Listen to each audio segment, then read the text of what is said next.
Hey, what's up, everybody? How you doing? I'm Dr. Boyce Watkins from Your Black World and the Black Business School, and I wanted to address something real quick. I had a conversation this morning with the rapper Killer Mike, and Killer Mike and I were talking about Michael Render. That's his actual name, but he's a real smart guy, and I respect him. And we were talking about this thing with Cam Newton, and Mike said something that was really interesting that I think was is worth discussing and repeating.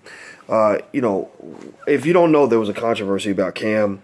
He's kind of saying some stuff that didn't make any sense in the media recently. In a GQ article, he was saying that America is over racism, that racism had nothing to do with the animosity he experienced during the Super Bowl.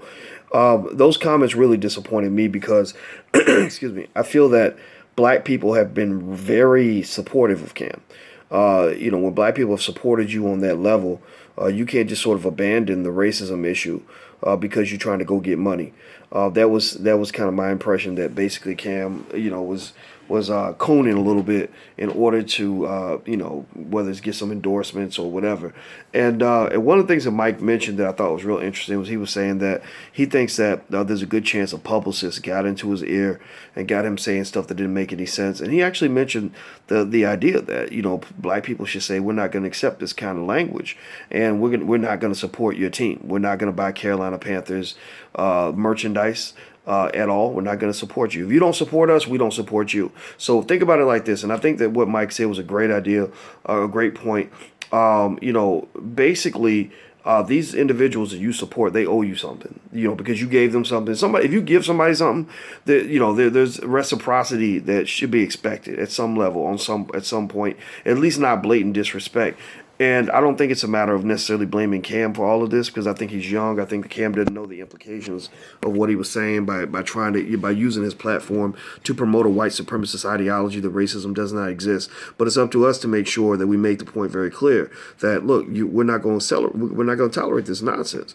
Whether the Carolina Panthers and the NFL are speaking through an athlete or speaking for themselves, white supremacy is very, very real. Racism is very, very real. Racism is painful. Racism gets people killed. Racism is getting people incarcerated. Racism is destroying the black community. Racism is directly connected to the black genocide existing in America. Millions of children are being harmed by this. So please don't for 1 second use your platform to somehow spread a myth and a lie that racism is gone, that racism is a relic of the past. We know that when people were using this coded language to attack Cam, we know that it was related to race. So anyway, I thought that what Mike said was profound enough that I wanted to take the time to share this video with you guys. Also, Mike he's confirmed he's going to come and hang out with us at the All Black National Convention on the weekend of September 16th in Atlanta, Georgia. If you have not gotten your tickets yet, you should probably get your tickets as soon as you can. We usually get a massive crowd at a lot of our events. So you can check out the event and find out more at allblacknationalconvention.com. The reason it's called the All Black National Convention is because basically everything's black. It's 100% black. It's all black all the time. We talk about black people's issues, and we're not really here to talk about issues that the Democrats want us to discuss or that the Republicans want us to discuss. We're here to talk about our stuff, because we need to have our family conversation, which is followed by constructive and proactive activity and action that will lead us to achieve the results that we deserve in our community. So that's why I called the All Black National Convention. I hope you'll come out. Also, Dr. Claude Anderson and I are going to do a financial Juneteenth event in Washington, D.C. in October, and I'll keep you posted on that. But that's going to be amazing as well. So if you want to know what I'm trying to do, my goal is to get out here and do my little part to help us move forward in what I believe to be the black economic revolution. I see this as the black economic revolution because for the first time in a very long time, you're seeing black people really talking about how economics affects the essence of our very existence in this country. It impacts our survival. It impacts our opportunity for equality. It impacts our chances to have prosperity. It impacts our ability to be happy in this country. Many of y'all ain't happy, and the reason you ain't happy is because the white man got his foot in your neck. That's why he ain't happy. And the reason he got his foot in your neck is because he's controlling your money. He controls your money better than you control your money.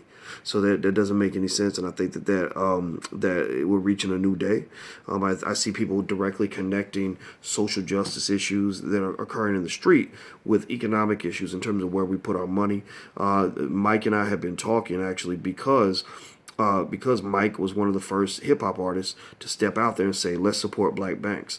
I got a call yesterday. I'm actually calling back. Willie D from the Ghetto Boys is another person who's on the forefront of this down in Houston. And I want to reach out to this brother because I want to support these guys when they're doing this. You've heard me say many times that I wanted artists and athletes to jump to the forefront of these movements because they have so much power. Well, you got guys out here that are doing this. So what I encourage you to do is show your love, show your support. Willie D's got some music out. Maybe he's putting out a new album. I got to ask him. I'm not sure. If you see the album, go buy it. Why not? I mean, even if you don't listen to it, just buy it. Support this brother. Killer Mike, and Willie D, we know how great he was with the Ghetto Boys. And a lot of y'all know about Killer Mike's music. But I'll tell you, Killer Mike is one of the most thoughtful and profound artists of our generation. His music, actually, I listened to. Last time we talked a couple years ago, or one time when we talked, it was actually our first conversation. He was telling me about his album. It won some awards, album of the year type things. And so I just kind of checked it out because I congratulated him on a song he did called Reagan that I thought was really amazing. And I listened to this album, and it's literally one of my favorite albums on my Spotify. So I encourage you, when you see these guys out here fighting for you, go fight for them. Sometimes you can fight by standing up, but other times you can just fight by spending a couple of dollars by helping these brothers out, helping them to build economic strength, which allows them to have the independence to do what they want to do. Because if you want to know why Cam Newton is out here cooning, a lot of it's because there are people that are controlling his purse strings. Most of the people that you see, many of the black celebrities you see doing stupid stuff in public, it's occurring because somebody is giving them bad advice, and that bad advice is sort of predicated upon, or it's sort of leaning against this very subtle economic threat. This threat is, boy, if you don't say what we want you to say, we're going to destroy you. We're going to blackball you. We're going to take away your money. You're going to lose endorsement deals, and you'll probably get blackballed from the league. And personally, I think we know that this is wrong, but something being wrong doesn't necessarily mean it's going to be corrected. When you see an injustice, you have to be strong enough to confront that injustice. So I encourage you to lasso together your strength as a community and fight for the things you believe in. So at the end of the day, Cam Newton, again, I mentioned yesterday, I think Cam needs to take a class on racism because if he believes what he said, then I feel sorry for him because I don't think he knows. I don't think any normal person would think that what he said made any sense, at least in this GQ article.